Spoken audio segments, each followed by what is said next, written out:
మన సందేశం ఇవ్వాల్సిందిగా కోరుతా ఉన్నాం.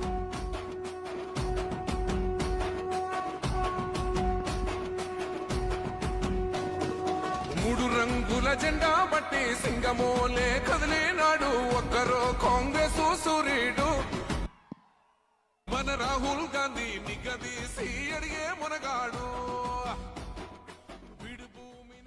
मानिकराव ठाकरे जी, रेवंत रेड्डी जी, भट्टी मल्लू जी, मधुयाक्षी गौड़ जी, उत्तम रेड्डी जी, श्रीधर बाबू जी, विजय रमन्ना जी, राज ठाकुर जी, कांग्रेस पार्टी के हमारे सब कार्यकर्ता भाइयों और बहनों, तेलंगाना के युवाओं, प्रेस के हमारे मित्रों, आप सबका यहाँ बहुत बहुत स्वागत, नमस्कार. అన్నలు తమ్మలు అక్కలు చెల్లెలు తెలంగాణ యువత అందరికీ మీడియా మిత్రులకి అందరికీ నమస్కారం, అందరికీ స్వాగతం పలుకుతున్నాను.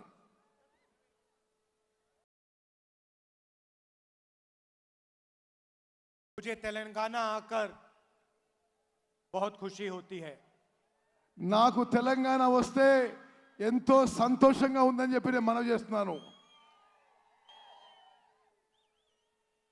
क्योंकि मेरा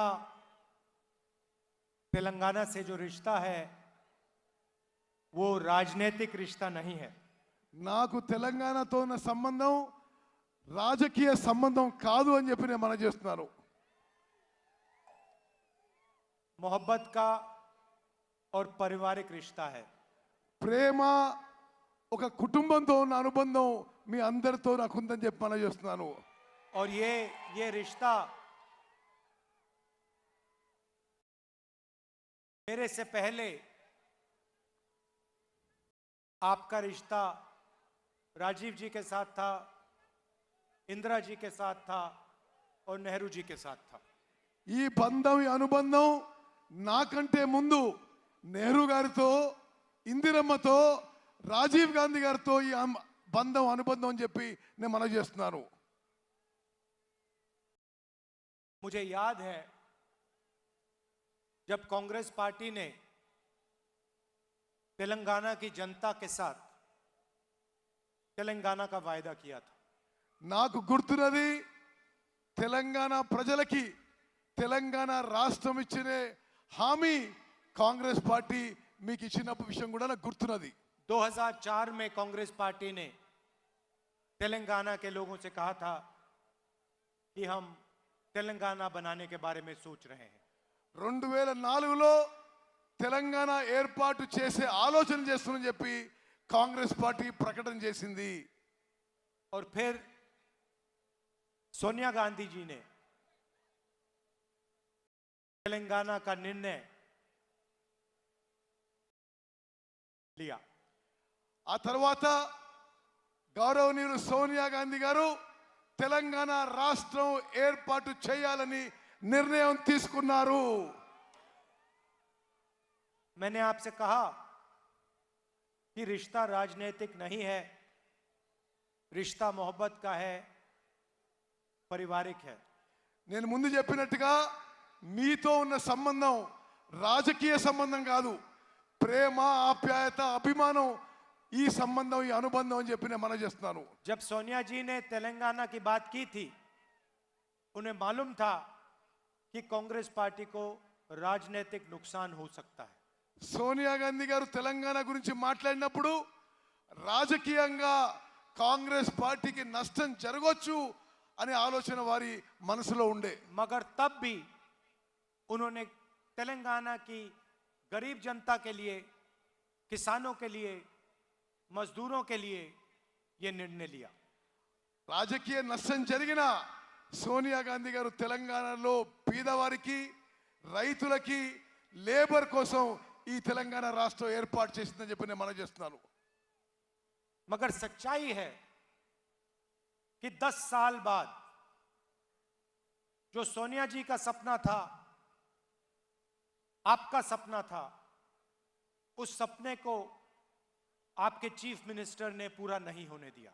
కానీ 10 ఏళ్ల తర్వాత కూడా 10 ఏళ్ల తర్వాత మీ కళ, సోనియా గాంధీ గారి కళ ప్రత్యేక తెలంగాణ రాష్ట్రంలో నెరవేర్చకుండా ఈ ముఖ్యమంత్రి చేసిందని చెప్పి మనవి చేస్తున్నాను. और आज चुनाव से पहले लड़ाई दोराला तेलंगाना और प्रजाला तेलंगाना के बीच में है. ఈ రోజు దొరల తెలంగాణ, ప్రజల తెలంగాణ మధ్య ఈ ఎలక్షన్ యుద్ధం అని చెప్పి నేను మనవి చేస్తున్నాను. एक तरफ आपके चीफ मिनिस्टर और उनका परिवार, ఒక సైడ్ ఏమో ముఖ్యమంత్రి, ఆయన కుటుంబ సభ్యులు, उनका परिवार सरकार के सबसे जरूरी डिपार्टमेंट्स कंट्रोल करता है.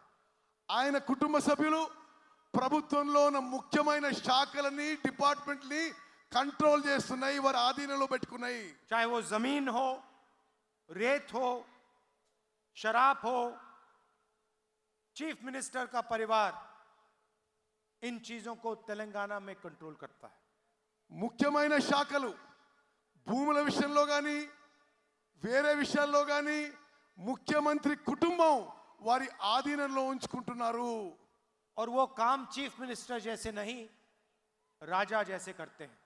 ఒక ముఖ్యమంత్రిలా కాదు, ఈయన ఒక రాజాగా వ్యవహరిస్తుందని చెప్పి నేను మనవి చేస్తున్నాను. कलेश्वरम के बारे में आपको मालूम है. కాళేశ్వరం ప్రాజెక్ట్ గురించి మీకు తెలుసు. प्राइस एस्केलेशन करने के बाद 1 लाख करोड़ रुपए का नया बजट बनाया. ధర పెంచి కాళేశ్వరం ప్రాజెక్ట్ కోసం పెంచి 1,00,000 కోట్లు అవినీతి జరిగిందని చెప్పి నేను మనవి చేస్తున్నాను.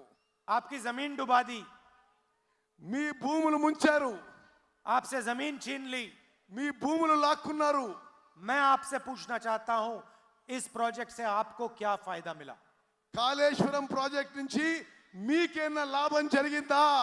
क्या यहां के लोगों को पानी मिला? ఇక్కడ మీకు నీళ్ళు వచ్చినాయా?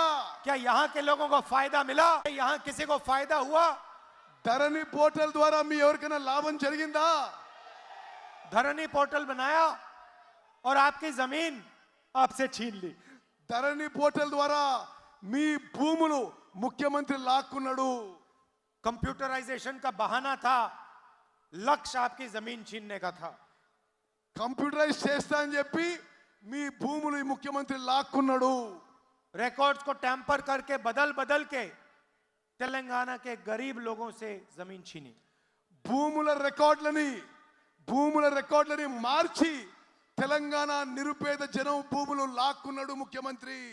2 BHK का स्कीम था.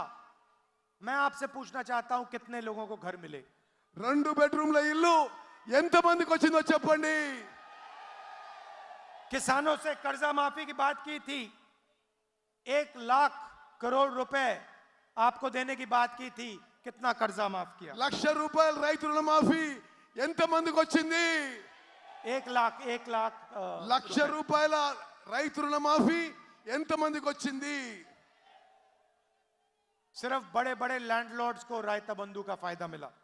పెద్ద పెద్ద రైతులకే ఈ రైతు బంధు యొక్క లాభం చెందింది.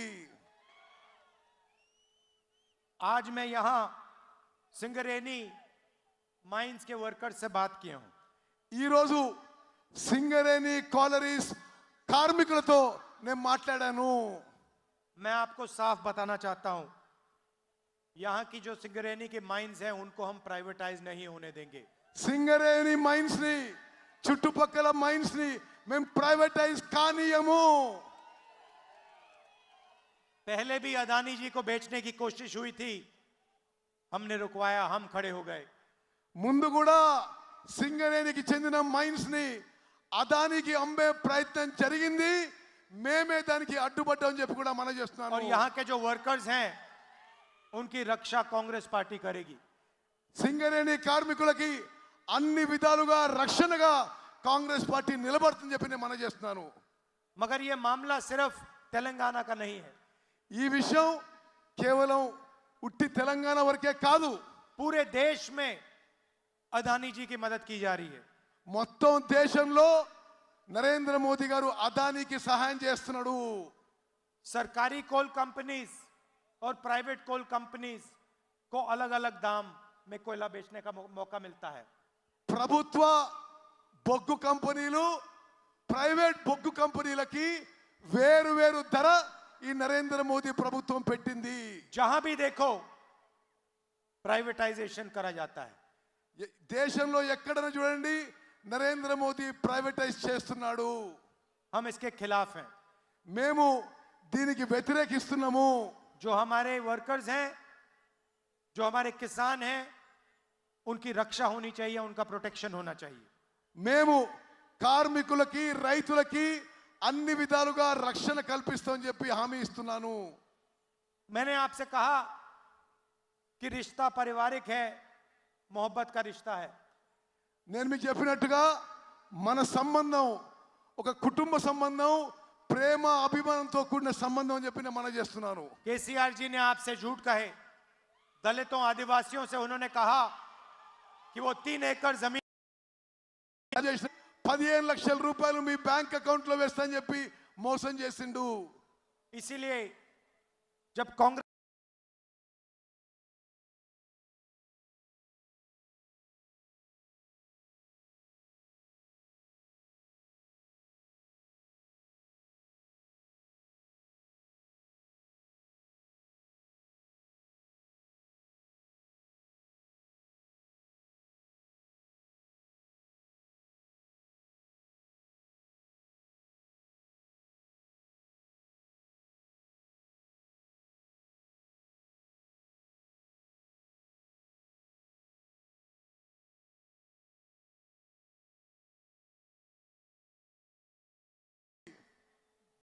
बिजली का वायदा किया, విద్యుత్ విషయంలో కూడా మేము అక్కడ హామీ ఇచ్చినాము।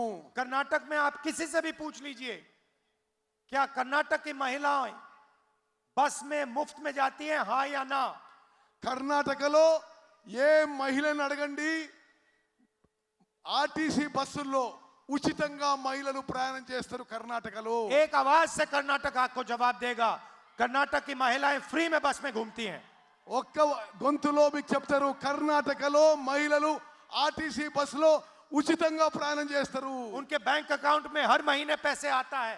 వాళ్ళ బ్యాంక్ అకౌంట్ లో ప్రతి నెల పైసలు వస్తాయి। बिजली का दाम कम हुआ, गैस सिलेंडर का दाम कम हुआ, విద్యుత్ బిల్లులు తగ్గినాయి, గ్యాస్ సిలిండర్ ధర తగ్గింది। किसानों के बैंक अकाउंट में पैसा गया। రైతుల బ్యాంక్ అకౌంట్ లో నేరుగా పైసలు వచ్చినాయి। ये सब हमने कर्नाटक में किया।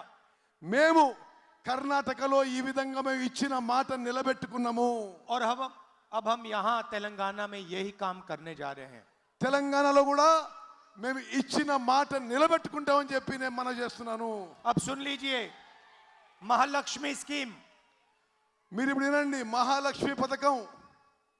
महंगाई की चोट महिलाओं को लगती है। పెరుగుతున్న ధరల ఇబ్బంది మహిళలకు తగులుతున్నది। 1000 रुपए सिलेंडर की चोट महिलाओं को लगती है। 1000 రూపాయల సిలిండర్ ధర చాలా ఎక్కువ అని చెప్పి నేను భావిస్తున్నాము। आप पूरे प्रदेश को आगे बढ़ाते हो, पूरे प्रदेश को आप अपने कंधे पे ले चलते हो। మొత్తం రాష్ట్రాన్ని తమ భుజాల మీద నడిపించేది మహిళలు అని చెప్పి నేను మనవి पूरे చేస్తున్నాను। प्रदेश का बोझ आप उठाती हो। ఎక్కువ ధరల యొక్క భారం మీరు మోస్తున్నారు। इसीलिए हर महीने तेलंगाना की महिलाओं के बैंक अकाउंट में कांग्रेस पार्टी 2500 रुपए डालेगी। అందుకోసమే మహిళల బ్యాంక్ అకౌంట్ లో ప్రతి నెల 2000 రూపాయలు కాంగ్రెస్ ప్రభుత్వం చేయబోతున్నది। गैस सिलेंडर 500 रुपए का कर देंगे। గ్యాస్ సిలిండర్ ధర తగ్గించి 500 రూపాయలకి ఇవ్వబోతున్నాము। और तेलंगाना की महिलाएं कोने कोने में बस में फ्री के ले जाएंगी। తెలంగాణలో రాష్ట్ర వ్యాప్తంగా మహిళలకి ఆర్టీసీ బస్సుల్లో ప్రయాణం ఉచితంగా ఫ్రీగా జరగబోతుంది। రైతు भरोसा स्कीम 15,000 रुपए पर एकड़ किसानों को, 12,000 रुपए पर एकड़ मजदूरों को। రైతు భరోసా పథకం కింద ప్రతి రైతుకి ప్రతి ఎకరాకి సంవత్సరానికి 15,000 రూపాయలు ఇవ్వబోతున్నాము। భూమి లేని రైతు కూలీలకి సంవత్సరానికి 12,000 రూపాయలు ఇవ్వబోతున్నాము। इंदिरम्मा इंड्लू 5 लाख रुपए घर के कंस्ट्रक्शन के लिए गरीबों को। ఇందిరమ్మ ఇండ్ల పథకం కింద ఇండ్ల నిర్మాణానికి 5 లక్షల రూపాయలు మంజూరు చేయబోతున్నాము. 200 यूनिट बिजली मुफ्त में, गृह ज्योति 5 लाख रुपए असिस्टेंस युवाओं को कॉलेज के लिए, कोचिंग के लिए. యువ వికాసం కింద ప్రతి యువకునికి యువతికి 5 లక్షల రూపాయలు ఆర్థిక సాయం చేయబోతున్నాము. और चौथा 4,000 रुपए महीने के सीनियर सिटीजन्स को. చేయూత కింద పెన్షన్ పెంచి 4,000 రూపాయలు ఇవ్వబోతుందని చెప్పి నేను మనవి చేస్తున్నాను. ये हमारी गारंटी है. ఇది నేను ఇస్తున్న గ్యారంటీలు మీకని చెప్పి నేను మనవి చేస్తున్నాను. चुनाव के बाद पहली कैबिनेट मीटिंग में ये हमारी गारंटी को हम कानून बना देंगे. ఎన్నికల తర్వాత మొదటి కాంగ్రెస్ పార్టీ కేబినెట్ మీటింగ్ లో ఈ గ్యారంటీలన్నీ అమలు చేయబోతున్నాము. मैं आपको बता रहा हूं 2 दिन नहीं लगेंगे, पहले दिन हो जाएगा. నేను మీకు మాటిస్తున్నా, ఇచ్చిన గ్యారంటీలు మొదటి రోజే చేయబోతున్నాము. कर्नाटक में भी हमने कहा था, वहां पे विपक्ष ने कहा यह काम किया नहीं जा सकता, 1 दिन के अंदर हमने कर दिया. కర్ణాటకలో నేను చెప్పిన అక్కడ ప్రతిపక్షాలు మీరు చేయలేరన్నారు. మేము ఒకే ఒక రోజులో కర్ణాటకలో కూడా అమలు చేసినాము. आपके चीफ मिनिस्टर कहते हैं इन स्कीम्स के लिए पैसा नहीं है. మీ ముఖ్యమంత్రి కేసీఆర్ ఈ స్కీమ్లకి పైసలు లేవు అంటాడు. केसीआर जी आपकी सरकार नहीं होगी, जनता की सरकार होगी. కేసీఆర్ గారు ఇక మీ ప్రభుత్వం ఉండదు, ప్రజల ప్రభుత్వం ఉందని చెప్పి నేను మనం చేస్తున్నా. जो आपके जेब में आज जा रहा है वो निकाल कर हम जनता को देने वाले हैं. ఈ రోజు మీరైతే జేబులు నింపుకుంటారో కేసీఆర్ గారు, ఆ పైసలు ప్రజల్లోకి పోతాయని చెప్పి నేను మనం చేస్తున్నాను. 1 दिन में काम शुरू हो जाएगा. గవర్నమెంట్ వచ్చిన మొదటి రోజులోనే పని మొదలవుతుంది. आपसे मैं 2 और चीजें कहना चाहता हूं. ఇంకో 2 విషయాలు మీకు మనం చేస్తాను. पहली बात, बीआरएस, बीजेपी और एमआईएम एक दूसरे की मदद करते हैं. బీఆర్ఎస్, బీజేపీ, ఎంఐఎం 3 కూడా కలిసి ఉన్నాయని చెప్పి నేను మనం చేస్తున్నాను. बीजेपी को वोट देना, एमआईएम को वोट देना, इसका मतलब है कि बीआरएस को मदद करना. మీరు బీజేపీకి ఎంఐఎంకి ఓటేసినా అది బీఆర్ఎస్ ఓటేసినట్లే అని చెప్పి నేను మనం చేస్తున్నాను. आप देखिए, मेरे ऊपर 24 केस हैं. నా మీద 26 కేసులు ఉన్నాయి. मेरी लोकसभा की मेंबरशिप रद्द कर दी. నా పార్లమెంట్ సభ్యత్వం రద్దు చేయబడింది. मेरा घर छीन लिया. నా ఇంటిని, ప్రభుత్వ ఇంటిని గవర్నమెంట్ వాపస్ తీసుకున్నది. क्यों? क्योंकि मैं बीजेपी के सामने खड़ा रहता हूं. ఎందుకంటే బీజేపీ మీద ఎదురడ్డి పోరాడుతున్నాను. अब देखिए, आपके चीफ मिनिस्टर पे ना सीबीआई की इंक्वायरी, ना ईडी की इंक्वायरी, ना इनकम टैक्स डिपार्टमेंट की इंक्वायरी. ఇప్పుడు మీ ముఖ్యమంత్రి మీద సిబిఐ కేసు ఉండదు, ఎంక్వైరీ ఉండదు, ఈడీ కేసు ఎంక్వైరీ ఉండదు, ఇన్కమ్ ట్యాక్స్ ఉండదు, ఏమీ ఉండదు కేసీఆర్ మీద. यहां पे आपसे लाखों करोड़ रुपए लिया गया है. మీ దగ్గర నుంచి లక్షల కోట్ల రూపాయలు దోచుకున్నారు. कलेश्वरम इरिगेशन प्रोजेक्ट में आपके जेब में से पैसा निकाला गया. కాళేశ్వరం ప్రాజెక్టులో మీ జేబుల నుంచి పైసలు కేసీఆర్ దొంగలించిండు. कोई सीबीआई इंक्वायरी नहीं, कोई ईडी इंक्वायरी नहीं. ఏ సిబిఐ ఎంక్వైరీ ఉండదు, ఏ ఈడీ ఎంక్వైరీ ఉండదని చెప్పి మనం చేస్తున్నారు. और लोकसभा में बीआरएस बीजेपी की पूरी मदद करते हैं. లోక్సభలో, పార్లమెంట్ లో బీఆర్ఎస్ పార్టీ బీజేపీకి మద్దతుగా నిలబడుతుంది. चाहे वो जीएसटी हो या किसान बिल हो. జిఎస్టీ మీద కానీ, రైతుల బిల్లు మీద కానీ బీఆర్ఎస్ పార్టీ బీజేపీకి మద్దతుగా నిలబడ్డది. यहां पे बीआरएस को हराना है, दिल्ली में बीजेपी को हराना है.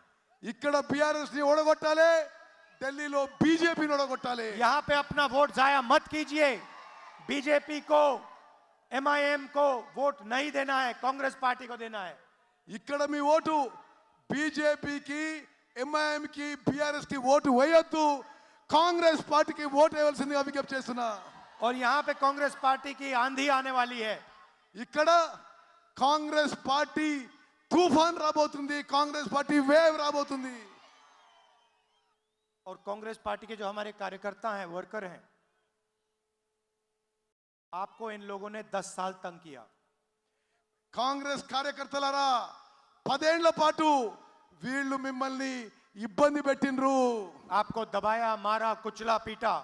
మిమ్మల్ని ఒత్తిడి చేసే ప్రయత్నం చేసిండ్రు, కొట్టిండ్రు, మిమ్మల్ని అనేక రకాలుగా ఇబ్బంది పెట్టిండ్రు।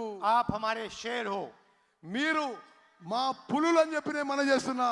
और आप भूलो मत कि आपकी सरकार आने वाली है। ఏం భయపడొద్దు, మీ ప్రభుత్వం రాబోతున్నది। ये तेलंगाना की जनता की सरकार होगी, मगर ये कांग्रेस पार्टी के कार्यकर्ता की भी सरकार होगी। రాబోయేది తెలంగాణ ప్రజల ప్రభుత్వం, కాంగ్రెస్ కార్యకర్తల ప్రభుత్వం అని చెప్పి నేను మనం చేస్తున్నాను। और सरकार में आपको शामिल करके ये सरकार चलाई जाएगी। రాబోయే కాంగ్రెస్ ప్రభుత్వంలో కార్యకర్తల పాత్ర ఉంటుందని చెప్పి నేను మనం చేస్తున్నాను। अब मैं आपसे आखिरी बात कहना चाहता हूं, जो शायद सबसे जरूरी बात। ఆఖరి మాట, చాలా ముఖ్యమైన మాట నేను మనం చేస్తున్నాను। कुछ दिन पहले मैंने पार्लियामेंट में कास्ट सेंसस पे भाषण दिया। నేను కొన్ని రోజుల క్రితం పార్లమెంట్లో కుల గణన గురించి, క్యాస్ట్ సెన్సస్ గురించి మాట్లాడడం జరిగింది। नरेंद्र मोदी जी और आपके चीफ मिनिस्टर ओबीसी की बात करते हैं। నరేంద్ర మోదీ, కేసీఆర్ ఓబీసీ గురించి మాట్లాడతారు। जहां भी जाते हैं ओबीसी की बात करते हैं प्रधानमंत्री। ఎక్కడ పోయినా ప్రధానమంత్రి ఓబీసీల గురించి మాట్లాడతాడు। तो मैंने पार्लियामेंट में एक सवाल पूछा। నేను పార్లమెంట్లో వాళ్ళని ఒక ప్రశ్న అడిగినా। मैंने प्रधानमंत्री से पूछा कि अगर आप ओबीसी की इतनी मदद करते हो तो कास्ट सेंसस का जो डेटा है उसको आप पब्लिक क्यों नहीं बनाते? మీరు, నేను నరేంద్ర మోదీని పార్లమెంట్లో అడిగినా, మీరు ఓబీసీ మాట మాట్లాడతారు, క్యాస్ట్ సెన్సస్ డేటా మీరు పబ్లిక్ ఎందుకు చేయరు అని మాట్లాడినా। जो हमने जाति जनगणना किया था जब हमारी सरकार थी दिल्ली में, उसके आंकड़े आप पब्लिक को क्यों नहीं बताते? మా ప్రభుత్వం ఉన్నప్పుడు కుల గణన లెక్కలైతే ఉన్నదో, క్యాస్ట్ సెన్సస్ లెక్కలైతుందో అది పబ్లిక్ చేయాలి అని చెప్పి నేను నరేంద్ర మోదీకి చెప్పాను। मैं आपको एक छोटा सा उदाहरण देता हूं। ఒకటే మీకు ఉదాహరణ ఇస్తా నేను। हिंदुस्तान की सरकार को 90 अफसर चलाते हैं। భారత ప్రభుత్వాన్ని 90 మంది అధికారులు నడిపిస్తారు। हर मिनिस्ट्री में सेक्रेटरी होता है, दिल्ली में वो सरकार चलाता है। ప్రతి మంత్రిత్వ శాఖలో ఒక కార్యదర్శి ఉంటాడు, ఆయన్నే ప్రభుత్వాన్ని నడిపిస్తాడు। आप मत सोचिए कि हिंदुस्तान की सरकार को मेंबर ऑफ पार्लियामेंट चलाते हैं। భారత ప్రభుత్వాన్ని పార్లమెంట్ సభ్యులు నడిపియరు। हिंदुस्तान की सरकार को ये 90 अफसर चलाते हैं। భారత ప్రభుత్వాన్ని ఈ 90 మంది అధికారులు నడిపిస్తారు। बजट में जो भी पैसा अलग अलग मिनिस्ट्रियों में जाता है, स्कीम्स में जाता है, वो निर्णय ये 90 लोग लेते हैं। బడ్జెట్ లో, స్కీమ్స్ లో భారత ప్రభుత్వం యొక్క పైసలు కేటాయించడం ఈ 90 మంది అధికారులు చేస్తారు। मनरेगा में कितना पैसा जाएगा, आदिवासियों को कितना पैसा मिलेगा, मजदूरों को कितना पैसा मिलेगा, कौन सी कंपनियां प्राइवेटाइज होंगी, ये सारे के सारे निर्णय ये 90 अफसर लेते हैं। మన్రేగా కింద ఎన్ని పైసలు పోవాలి, కార్మికులకు ఎన్ని పైసలు పోవాలి, రైతులకు ఎన్ని పైసలు పోవాలి, ఏ స్కీమ్కి ఎన్ని పైసలు పోవాలి, ఏ కంపెనీని అమ్మేయాలి, ఈ అధికారులే నిర్ణయం తీసుకుంటారు। तो मैंने पार्लियामेंट में नरेंद्र मोदी से यह सवाल पूछा, मोदी जी ये 90 लोग हिंदुस्तान को चलाते हैं, आप ओबीसी की बात करते हो, इन నేను పార్లమెంట్లో నరేంద్ర మోదీ గారిని అడిగిన, భారతదేశాన్ని నడిపే 90 మంది కార్యదర్శుల్లో ఓబీసీలు ఎంతమంది అని చెప్పండి అని అడిగిన। आप कहते हो कि ओबीसी को आप शक्ति देते हो, तो आप मुझे बता दो इन 90 में से ओबीसी कितने हैं, और जो बजट है उसमें कितने प्रतिशत पैसे का निर्णय ओबीसी अफसर लेते हैं। నేను మోదీ గారిని అడిగిన, మొత్తం భారతదేశం బడ్జెట్ ఈ 90 మంది అధికారుల్లో ఓబీసీలు ఎంతమంది, వాళ్ళ నిర్ణయ అధికారులు ఎంత అని చెప్పి అడగడం జరిగింది। प्रधानमंत्री ने 1.5 घंटे बात की, मेरे सवाल का जवाब नहीं दिया। ప్రధానమంత్రి పార్లమెంట్లో గంట సేపు మాట్లాడిండు కానీ నా ప్రశ్నకి జవాబు ఇవ్వలేదు. भाइयों और बहनों, हिंदुस्तान का बजट 44 लाख करोड़ का है. అక్క చెల్లెలు అన్నదమ్ములు భారత ప్రభుత్వం యొక్క బడ్జెట్ 44 లక్షల కోట్ల రూపాయలు. उस बजट को, उसमें पैसा कहां जाता है, कैसे जाता है, वो निर्णय ये 90 लोग लेते हैं. ఈ 44 లక్షల కోట్ల రూపాయలు ఎక్కడికి పోవాలి ఎట్లా చేయాలని ఈ 90 మంది అధికారులు డిసైడ్ చేస్తారు. भाइयों और बहनों, 90 में से सिर्फ 3 अफसर ओबीसी वर्ग के हैं. ఈ 90 మందిలో భారతదేశం నడిపించే ఈ 90 మందిలో ముగ్గురు ఓబీసీలు ఉన్న విషయం నేను మీకు और మనవి वो भी చేస్తున్నాను. छोटे छोटे डिपार्टमेंट्स में, అది కూడా చిన్న డిపార్ట్మెంట్స్ లో कोने में बैठे हुए हैं वो. వాళ్ళకి ఎక్కడ కూడా ముఖ్యమైన పదవులు లేవు. भाइयों और बहनों, बजट में से सिर्फ 5% निर्णय ये 3 अफसर लेते हैं. అక్కలు చెల్లెలు అన్నలు తమ్ముళ్ళు భారత ప్రభుత్వం యొక్క బడ్జెట్ లో కేవలం 5% ఈ ఓబీసీ అధికారులు ముగ్గురు వాళ్ళు నిర్ణయం చేస్తారు. కేవలం 5%. क्या हिंदुस्तान में ओबीसी की आबादी सिर्फ 5% है? భారతదేశంలో ఓబీసీ జనసంఖ్య 5% ఉన్నదా? आपके जो चीफ मिनिस्टर हैं कास्ट सेंसस करवाने से क्यों डरते हैं? మీ ముఖ్యమంత్రి కుల గణన చేయడానికి క్యాస్ట్ సెన్సస్ చేయడానికి ఎందుకు భయపడుతున్నాడు? मैं आपको बताता हूं क्यों घबराते हैं. నేను మీకు చెప్తున్నా, क्योंकि वो जानते हैं कि जिस दिन कास्ट सेंसस निकल आया उस दिन दूध का दूध पानी का पानी हो जाएगा.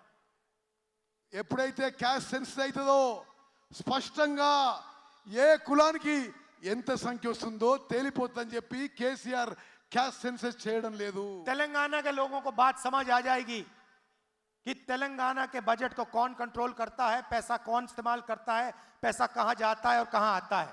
తెలంగాణ ప్రజలకి స్పష్టంగా అర్థమవుతుంది తెలంగాణ ప్రజల డబ్బు ఎవరు ఉపయోగిస్తున్నారు, ఎటుపోతుంది, ఏడ ఖర్చు పెడుతుందని చెప్పి క్యాస్ట్ సెన్సస్ అయితే జరుగుతుందని చెప్పి నేను మనం इसीलिए आपके चीफ मिनिस्टर यहां और नरेंद्र मोदी वहां कास्ट सेंसस नहीं करवाना चाहते. అందుకోసమే ఇక్కడ మీ ముఖ్యమంత్రి అక్కడ నరేంద్ర మోదీ క్యాస్ట్ సెన్సస్ చేయడం లేదు.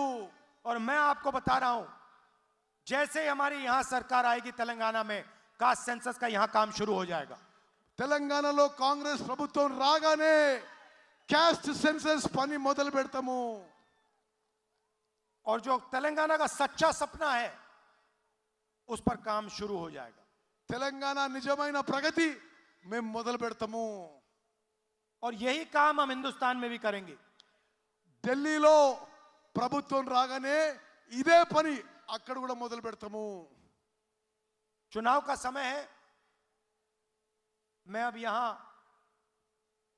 काफी घूमा हूं. मैं आपको बता सकता हूं कि कांग्रेस पार्टी की लहर आ रही है.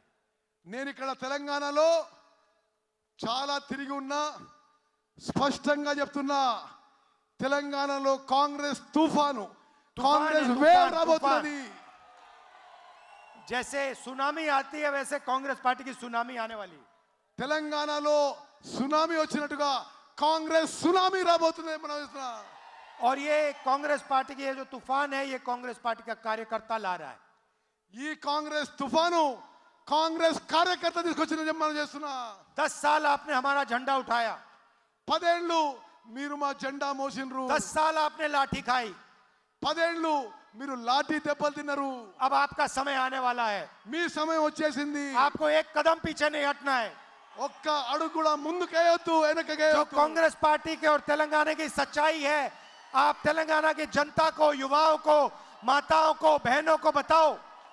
ఈ విషయం, ఈ నిజం తెలంగాణలో కాంగ్రెస్ తల్లులకి యువకులకి మీరందరూ చెప్పాలి. आप बताओ कि तेलंगाना को आपके चीफ मिनिस्टर ने लूटा है. మీరు తెలంగాణలో ముఖ్యమంత్రి తెలంగాణ ప్రజానికి లూటీ చేసిందని చెప్పి చెప్పాలి. और आप बताओ कि कांग्रेस पार्टी जो तेलंगाना का सपना था उसे पूरा करना चाहती है और पूरा करेगी. తెలంగాణలో మీ స్వప్నం కాంగ్రెస్ పార్టీ పూర్తి చేస్తుంది, మీ కళ పూర్తి చేస్తుందని చెప్పి మనం చేస్తున్నాను. आप सब यहाँ आए, शाम का समय है, दूर दूर से आए हैं, इसके लिए दिल से आपको बहुत बहुत धन्यवाद. ఈ సాయంత్రం కాలం మీరు దూరం నుంచి వచ్చారు. మీ అందరికీ నా ధన్యవాదాలు, శుభాకాంక్షలు, అభినందనలు. और भूलिए मत, ये तीनों पार्टियां जो हैं, बीजेपी, बीआरएस और एमआईएम, ये एक साथ मिलकर लड़ती हैं. మర్చిపోవద్దు, బీజేపీ, బీఆర్ఎస్, ఎంఐఎం కలిసి ఉన్న మాట మర్చిపోవద్దు. ये एक दूसरे की मदद करते हैं. ఒకరికొకరు సాయం చేసుకుంటారు. हमारी विचारधारा की लड़ाई है. మా ఆలోచన విధానం సెక్యులరిజం, దానికోసం కొట్లాడుతున్నాము. तेलंगाना के सपने की लड़ाई है. తెలంగాణ కళ నెరవేర్చడమే మా ఉద్దేశం. इसको हम पूरा करके ही छोड़ेंगे. धन्यवाद. जय हिंद. జై హింద్. రాహుల్ గాంధీ గారి నాయకత్వం, రాహుల్ గాంధీ గారి నాయకత్వం.